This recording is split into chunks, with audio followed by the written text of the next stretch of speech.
Nhật Bản là nơi người ta có thể nhìn thấy hàng triệu người mặc vest, đeo cặp, bước đi thật nhanh giữa biển người chen chúc.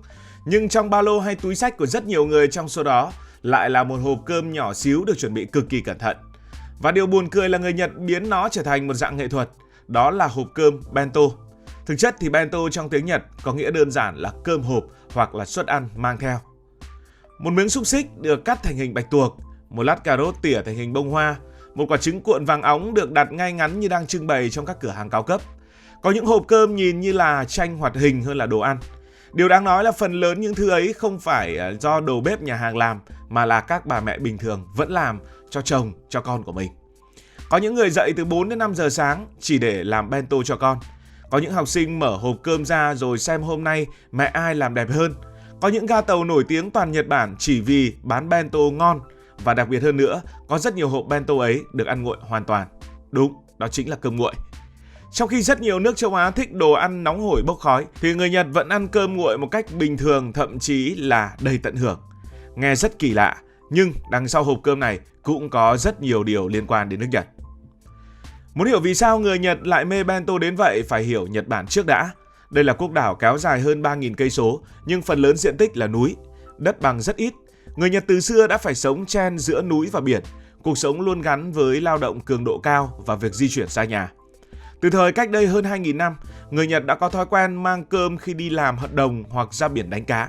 Khi đó chưa có hộp cơm đẹp hay là tạo hình gì cả, chỉ đơn giản là cơm nắm để chống đói, giống như chúng ta ngày xưa ở thời ông bà cha mẹ mình cũng nắm cơm để đi làm.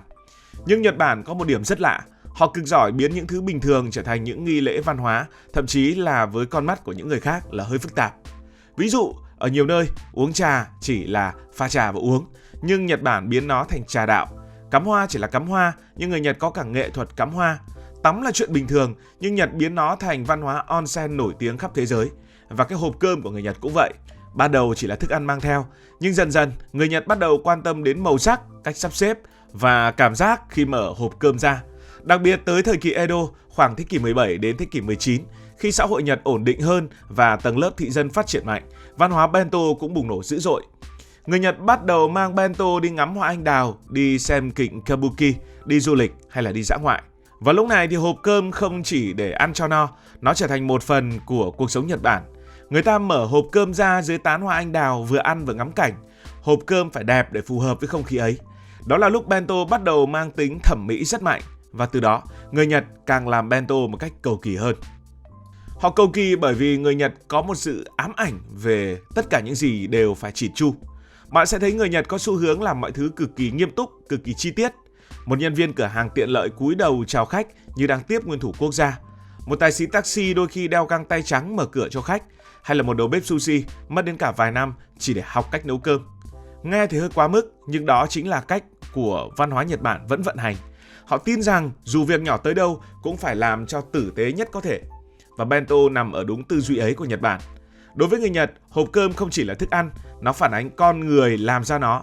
Một hộp cơm gọn gàng thể hiện tính kỷ luật, một hộp cơm cân bằng màu sắc thể hiện sự tinh tế, một hộp cơm đầy đủ dinh dưỡng thể hiện sự quan tâm.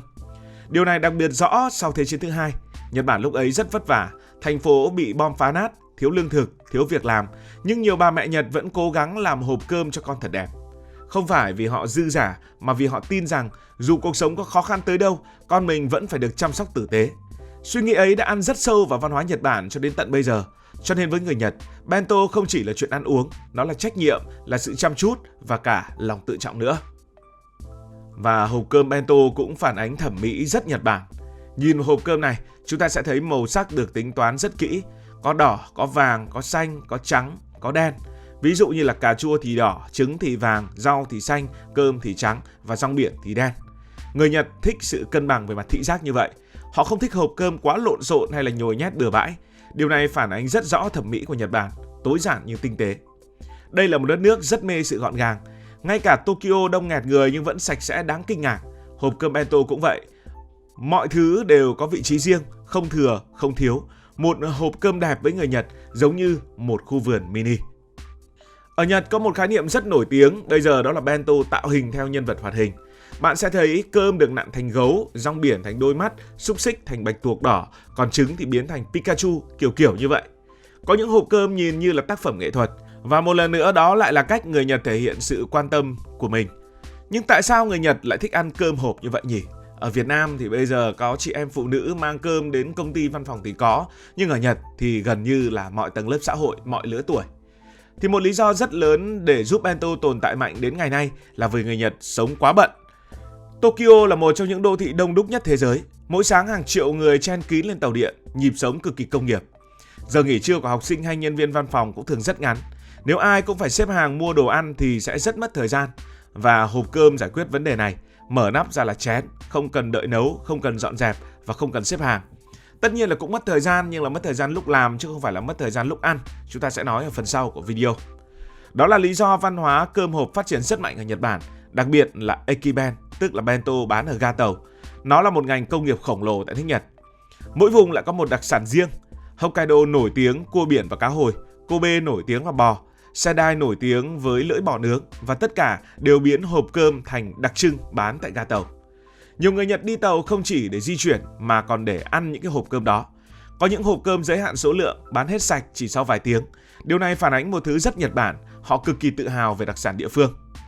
Và người Nhật thì lại thích ăn cơm nguội nữa. Đây là thứ khiến nhiều người nước ngoài cảm thấy khó hiểu vì ở Việt Nam hay nhiều nước châu Á khác, cơm phải nóng với ngon. Nhưng người Nhật lại có thể ăn bento nguội một cách ngon lành. Một phần vì gạo của Nhật rất đặc biệt. Gạo Nhật hạt ngắn, dẻo, giữ độ ẩm tốt. Khi nguội vẫn mềm, khác với nhiều loại khác, để nguội là rất là cứng và khô, khó ăn. Sushi thực chất thì cũng là cơm nguội đây thôi. Thành ra người Nhật vốn quen chuyện này từ rất lâu rồi. Nhưng lý do lớn hơn nằm ở cách họ thiết kế món ăn. Bạn sẽ thấy rằng các cái hộp cơm của Nhật thì trong đó cái phần ăn thường ít dầu, ít nước và ưu tiên giữ hương vị lâu. Những món như là cá nướng, trứng cuộn, rau muối hay là thịt rim đều phù hợp để ăn nguội. Ngoài ra, nếu hâm nóng, rong biển sẽ mềm nhũn, cơm dễ đọng hơi nước và màu sắc món ăn cũng sẽ xấu đi.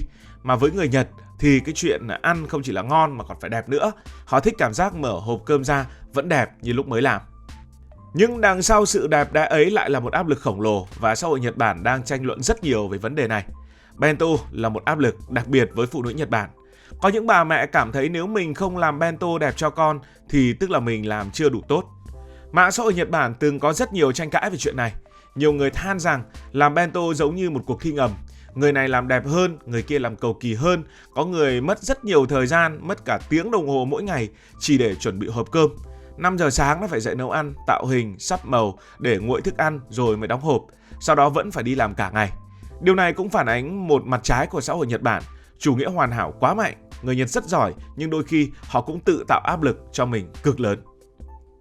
Cuối cùng, nếu nhìn thật sâu, chúng ta sẽ thấy một hộp bento nhỏ xíu thực ra chứa cả nước Nhật ở bên trong. Có lịch sử, có văn hóa, có tính kỷ luật, có thẩm mỹ và có cả áp lực xã hội và tình cảm gia đình ở trong đó. Một đất nước mà tàu điện lệch vài chục giây là xin lỗi, trái cây có thể được gói như quà tặng cao cấp và dành rất nhiều thời gian, dành hàng giờ chỉ để làm một cái hộp cơm thì cầu kỳ cũng là điều hoàn toàn dễ hiểu.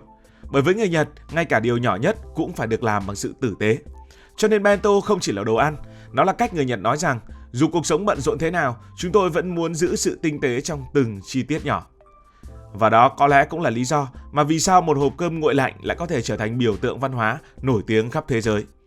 Cảm ơn vì dành sự quan tâm cho video này. Nếu cảm thấy thú vị, hãy nhấn nút like và đăng ký kênh. Hẹn gặp lại trong các video kế tiếp.